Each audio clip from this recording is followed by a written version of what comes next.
Y en nuestra entrevista central de hoy tenemos el gustazo de tener aquí en estudios a Carlos Clavijo, director del BPS en representación de los trabajadores, y ya auguro que van a llegar muchísimos mensajes, consultas, dudas, así que Carlos, hasta las 8 estamos aquí. Bueno, muchísimas gracias por la invitación, Álvaro. Para mí es un gusto y cuantas más dudas saquemos, mejor. Exactamente. Bueno, decíamos hacia una reforma de la seguridad social en el título que nos proponíamos. Obviamente que hay muchísimo para hablar, hay plazos que van corriendo también, gente que ha estado muy preocupada si está dentro o no está dentro de los plazos. En estos días se ha publicado también en distintos medios la situación del pasaje de un sistema al otro. ¿Por dónde arrancamos? De todos esos temas que tenemos para conversar. Bueno, primero arrancar quizás por el primer plazo que se va a vencer el 31 de mayo de este año, que es para aquellos que tenían 60 años o más el 1 de junio de 2023 y tienen para reconocer años de servicio para atrás del 96 con testigos hasta el 31 de mayo de este año, según la ley 20130. Después de eso, no van a poder reconocer más esas personas que, vuelvo a reiterar, tenían 60 años o más el 1 de junio de 2023. Y bueno, eso es una de las limitantes que puso la ley 20130, uno de los derechos que nos recortaron y que nosotros hemos sido muy críticos. ¿Y qué pasa con aquellas personas que no están dentro de ese plazo que tú mencionabas? Bueno, ese es el primer plazo, después va a haber otro plazo más para aquellos y aquellas que tenían entre 55 y 60 años de edad a partir de junio del 2023. Por lo tanto, van a tener tiempo desde el 1 de junio del 2025, es decir, de este año, hasta el 31 de mayo del 27. Te van a tener 2 años para reconocer los años de servicio para atrás del 96 con testigos. Nosotros igual recomendamos que sea cuanto antes. Más allá de que es otra de las propuestas que vamos a llevar hacia diálogo social, de eliminar los plazos, que para nosotros es algo ilógico, ya que aquellos que no estuvieron registrados, aquellas que no estuvieron registrados para atrás del 96, lo que pasó es que el patrón, la patrona, el empleador, la empleadora, no le reconoció los derechos, porque en el Uruguay desde el año 67 estamos obligados desde el primer día a estar registrados a la Seguridad Social. Por lo tanto, le vulneraron los derechos a los trabajadores en aquel momento y ahora nos ponen un plazo para reconocer a aquellos que nos vulneraron. Por lo tanto, nos vulneran 2 veces los derechos. Entonces, nosotros creemos que esos plazos habría que eliminarlos. Una de las cosas que habría que eliminar en este diálogo social para no recortarle derechos a justamente a las personas que más vulneradas han sido en su historia laboral, ¿no? ¿Y cómo se hace para reconocer los años? En charlas informales que nosotros manteníamos, tú me decías, bueno, si tienen documentación, eso siempre es mucho mejor. Pero ¿y si no? Y si no, van a tener que ir al Banco de Previsión Social, decir que quieren acreditar años de servicio para atrás del 96, le van a dar un formulario. Y ahí por cada lugar de trabajo, que tiene que poner el lugar de trabajo, el nombre de la empresa, o puede ser empresa o puede ser, en el caso de la doméstica, su empleador o su empleadora, pone la fecha y pone 3 testigos que los va a llamar el Banco de Previsión Social para tratar de que argumente y que le dé favorable ese testimonio. Para eso nosotros recomendamos que tienen que ser compañeros de trabajo, en lo posible, sería ideal. Personas que le conozcan su vida laboral, que sepan, que puedan ser del mismo lugar de trabajo, vecinos que conozcan de qué trabajaba, cómo trabajaba, cuántas horas hacía, todo eso, porque en definitiva son los testigos los que van a terminar autentificando o no los años de trabajo, y si es prueba documental, mucho mejor. ¿Por qué? Porque ahí muchas veces teníamos papeles, teníamos un carnet de trabajo, teníamos algún recibo que nos hacían, que capaz que no era muy formal, pero nos hacían un recibo con el que nos pagaban todos esos años. Bueno, también eso sería mucho más sencillo. Perfecto. O sea que por ese lado Luego supongo que lleva todo un proceso de verificación de esos datos y de esas declaraciones. Sí, lleva un proceso hoy en día muy largo. Antes el tiempo era más corto. Todos sabemos que el Banco de Previsión Social lamentablemente ha sufrido unas políticas en las cuales ha enlentecido los procedimientos de no solo reconocimiento de años de servicio, sino de jubilación y de un montón de prestaciones. Bueno, esperemos otra de las propuestas que ya tenemos arriba de la mesa, que es más en la interna, no en el diálogo social, de apurar todos esos 10.000 expedientes que hay trancados, que hay demorados, porque te puede llevar un reconocimiento de años. ¿Y hay personal suficiente para eso? No, al contrario, nosotros creemos que falta bastante personal, pero a su vez no solo personal, sino también el sistema de trabajo que hay hoy en día enlentece mucho más los procesos y eso habría que cambiarlo. Nosotros tenemos propuestas, vamos a hablar con las nuevas autoridades. Ya tuvimos algún acercamiento telefónico para empezar a construir juntos con los directores políticos, los directores sociales más los directores políticos, un nuevo BPS como el que teníamos antes de la pandemia, que fue el principal amortiguador. Era algo que todo el mundo hablaba que viene el BPS y hoy todo el mundo está hablando lo contrario. Lamentablemente por la falta de personal, la cantidad de expedientes que decíamos recién que están enlentecidos, y hoy un reconocimiento de años de servicio te puede llevar entre 6 meses y un año perfectamente. Claro, es mucho tiempo para quien está con la urgido, necesidad. ¿no? Claro, con la necesidad.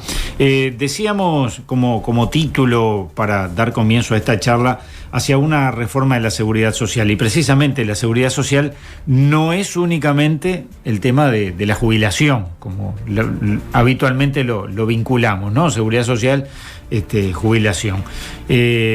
Una reforma es mucho más, es integral, abarca distintos aspectos, ¿no? de la vida de los ciudadanos y ciudadanas. Sí, exactamente. Yo recuerdo que cuando se empezó a discutir en la comisión de expertos una reforma de la seguridad social, nosotros decíamos que lo que estaban haciendo es simplemente una reforma jubilatoria, que iba a ser un parche para el sistema de seguridad social, que iba a ser una reforma fiscal encubierto, y en definitiva terminó siendo eso.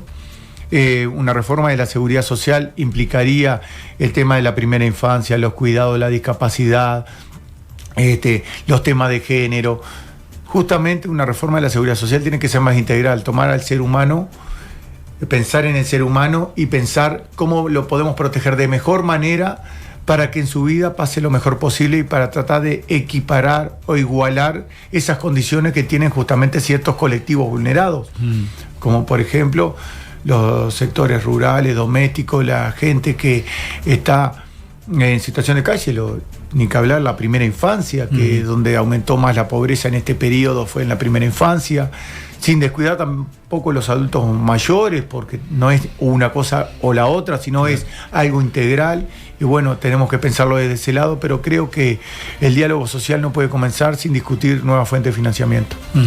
¿Y en eso se está preparando el equipo de representación de los trabajadores o los directores sociales en su conjunto? Sí, en realidad el equipo de representación, hace unos días tuvimos una comisión de seguridad social del PCNT donde empezamos a discutir propuestas hacia una reforma integral de la seguridad social, donde ya hay un montón de propuestas que la estamos escribiendo, la estamos sistematizando y vamos a tratar de que sea nuestra propuesta integral rumbo a ese diálogo. Por supuesto que, como decía anteriormente, si no discutimos cómo se financia la seguridad social, es muy difícil mejorarle la calidad de vida de los que menos tienen. En la seguridad social hay margen para que aquellos que más ingresos tienen a través de sus rentas, de su patrimonio, de las nuevas tecnologías, puedan volcar más a la sociedad, es decir, puedan volcar más a la seguridad social. Y considerando la existencia de la SAFAP, bueno, justo nos llega un mensaje allí de Daniel, un oyente, dice: saquen la SAFAP y ahí tienen financiado el BPS. No se va a sacar a la SAFAP, eso parece que es algo que uno lo puede mencionar sin ningún lugar a dudas. ¿Pueden coexistir los dos sistemas de alguna manera en forma más razonable y que no sea un perjuicio para la clase trabajadora? Bueno, primero, nosotros seguimos con algo que desde el año 96 tomamos una posición, no solo el equipo de representación de los trabajadores, sino el PCNT, que nosotros queremos una seguridad social solidaria, universal, humana, igualitaria y sin lucro. Es decir, podrán coexistir o no podrán coexistir. Lamentablemente hubo un plebiscito el cual no se ganó, por lo tanto no se pudieron eliminar. Pero sí se puede hacer varias cosas. Primero, capaz que suena fea la palabra, pero lo venimos diciendo de hace muchos años, afearle el negocio. Porque en definitiva las AFAP terminan siendo el gran negocio para algunos privados, y cuando después los trabajadores y las trabajadoras reciben una limosna a través de la renta vitalicia que paga el Banco de Seguro a consecuencia de la AFAP. ¿Se puede decir que las AFAP engañaron a los trabajadores y trabajadoras? En realidad engañaron cuando nos hicieron firmar el papel del artículo 8, que es el tema hoy en día de los cuarentones, que también es otra cosa que deberíamos de conversar. Y sí, nos engañaban diciendo que era obligatorio cuando no era obligatorio en aquel momento. No es obligatorio, pasa a ser obligatorio a partir de la 20.130, que aquellos que empiezan a trabajar son obligatorias las AFAP y pagan desde el primer peso, pero hasta hace 2 años, hasta el 2023, que se aprobó la ley 20.130, no eran obligatorias las AFAP, es decir, desde el primer peso. Sí, obligatorio el sistema. Pero, por ejemplo, para estar en el sistema hoy en día y aportar desde el primer peso la mitad de la AFAP y la mitad del BPS, tendrías que ganar más de 90.855 pesos. Y en el Uruguay ese salario no es muy común. Claro. Cuando estamos hablando que hay más de 600.000 personas que ganan menos de 25.000 pesos. Claro. Por lo tanto, nos engañaron.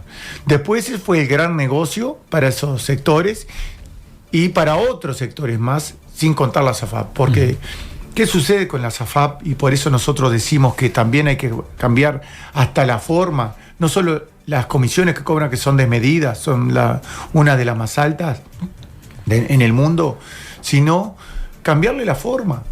Porque te cobran una comisión por el aporte, es decir, plata segura. Después cuando invierten, si invierten mal o bien, es problema del trabajador y la trabajadora en su rentabilidad. Claro. No es problema de la AFAP. Pero a su vez, la renta, o cuando le prestan plata a alguna empresa para construir edificios, yo lo escuchaba al señor Roibal decir que ellos utilizan mucha plata de la AFAP, claro, porque si el Banco República le cobra un interés de un 5% en la AFAP, un 2,5%, a mí me sirve justamente la AFAP para después invertir y generar más ganancia para mí. Claro. Sin embargo, después el resultado, porque vos le cobraste poca renta como AFAP a ese empresario que le prestaste plata, sin embargo después el trabajador es el que termina perjudicado porque su fondo no crece. Claro. Entonces es un negocio para otros, no para los trabajadores. Es un negocio con todas las letras. Por lo tanto, nosotros no solo estuvimos en contra, sino lo que hay que hacer es afearle el negocio, recortarle las comisiones, buscarle otra manera de que aporten, que te cobren la comisión y no directo del aporte. Bueno, ir buscando eso. Y lo otro, que no sean obligatorias, que cada uno pueda decidir si quiero estar o no quiero estar en una FAP, si me sirve o no me sirve estar en una FAP. Eso es otra de las cosas que también en este periodo se podrían hacer perfectamente, sin decir jugamos en contra de ese plebiscito que se perdió. No, eso se puede hacer, no hay ninguna prohibición y ojalá podamos lograr esas cosas en el diálogo social. Hay muchas inequidades en temas de jubilaciones y pensiones. Sí, hay muchas inequidades. Justamente es una de las cosas que también hay que rever, es cómo se dan las jubilaciones y pensiones. Tendríamos que pensar que muchos no reciben ni una pensión y no tienen ningún ingreso. Hay gente que, por ejemplo, no se puede jubilar por incapacidad total porque no llega al baremos. Pero tampoco puede trabajar porque para trabajar está deshecha físicamente. Claro. Eso nos pasa todos los días y vemos casos todos los días. ¿Qué hace la Seguridad Social ahí? Nada. No hay nada que tape ese hueco legal que hay entre medio de las dos cosas. Entonces habría que ver qué se puede hacer. Otra de las cosas, por ejemplo, aquellos que no pueden reconocer años de servicio para poderse jubilar, pero tampoco llegan a una pensión porque sobrepasa los niveles o no tiene carencia económica total, pero no llega a fin de mes para comer. Entonces habría que pensar también en si no hay que universalizar a partir de los 70 años o antes alguna prestación que pueda llegar a fin de mes, pueda comer y tenga algún ingreso las personas mayores de 70 años o de 65 quizás. Habría que rever hasta dónde se puede llegar, pero bueno, esas son cuestiones que hay que analizarlas en el diálogo social, generar un gran consenso para que después tenga legitimación social y política esos acuerdos. Si no, miren lo que sucedió con la ley 20130, que nosotros en un principio decíamos que no era un diálogo social, no llegó a consenso, no llegó a acuerdos ni sociales, porque votamos todos los sociales en contra, pero político tampoco. Si no, escuchen a Renan Rodríguez, que está en contra de una ley que él mismo votó en el año 2023, que es la 20130, y está en contra de algunos artículos de la misma ley. Es algo ilógico.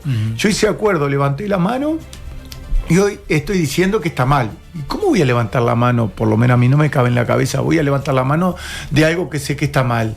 Si está mal, lo sigo discutiendo. Si no, directamente no lo voto.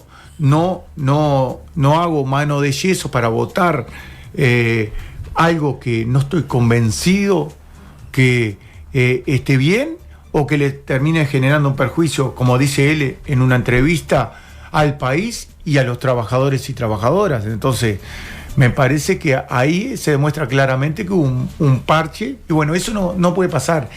Este diálogo social tiene que ser mucho más amplio, escuchar a las organizaciones sociales, porque esto nosotros lo dijimos en el diálogo. Después igual salió el presidente de la República en el momento a decir que el PCNT no había dado ninguna propuesta. Sí. Y fue bien falso, porque esto también, dentro de las más de 80 propuestas que hicimos, esto estaba dentro de las propuestas que hoy Renan Rodríguez lo está diciendo, que es el tema de los cuarentones.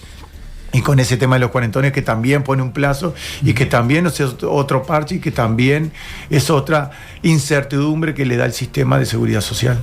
¿Y cómo se financia la seguridad social? Porque allí a veces está el núcleo de la discusión, ¿no? Es muy caro para el país, además un país con una pirámide poblacional muy achatada.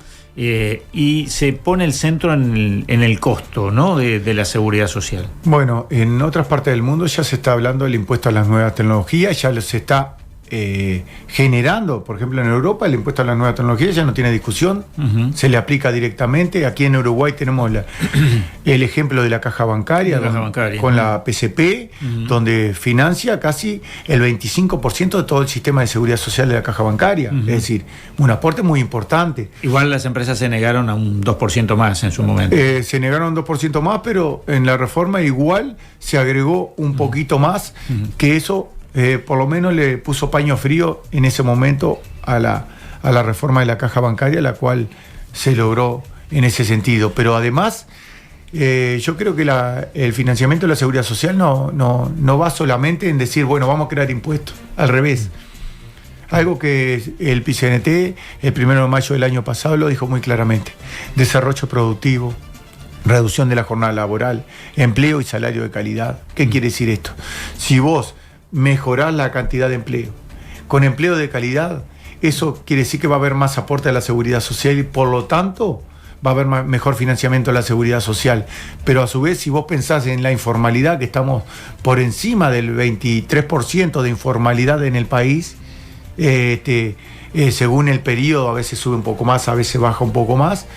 Si vos atacás el tema de la informalidad, también es ingreso que debería venir a la seguridad social, porque aquellos que están en el sistema informal también después necesitan de una pensión o una jubilación. Por lo tanto, el sistema o el país termina pagando esa jubilación, esa pensión. Por lo tanto, deberíamos... Sí, que haya habido aportes al respecto. Al respecto. Y muchas empresas abusan de eso. Claro. Por ejemplo, lo que nos ha pasado en varios lugares, donde vos ves que hay un emprendimiento muy importante, pero hay también empresas tercerizadas de ese emprendimiento muy importante, donde la gente está en la informalidad.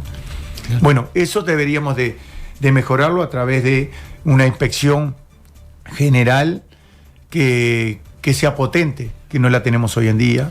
Y bueno, con eso financias la seguridad social también. Claro. Eso es un ingreso muy importante de la seguridad social. Y después saber que si las empresas públicas generan los ingresos que deberían de generar como locomotoras del desarrollo, esas van a rentas generales. Y cuando necesita la seguridad social, ¿de dónde saca? De rentas generales. Por lo tanto, si tenemos las empresas públicas funcionando de buena manera, volcando mucha plata a rentas generales, eso vuelve a la sociedad a través de la seguridad social y de la protección social, de la vivienda, de la salud, donde el Estado después y el gobierno de turno sacará para seguir protegiendo. Por lo tanto, hay formas, hay maneras de hacerlo. Hay que discutirlo, pensarlo y por supuesto que todos sabemos, aquellos que mejores condiciones tienen deberían de poner más para que aquellos que tienen peores condiciones puedan recibir más y estar mejor protegidos, ¿no?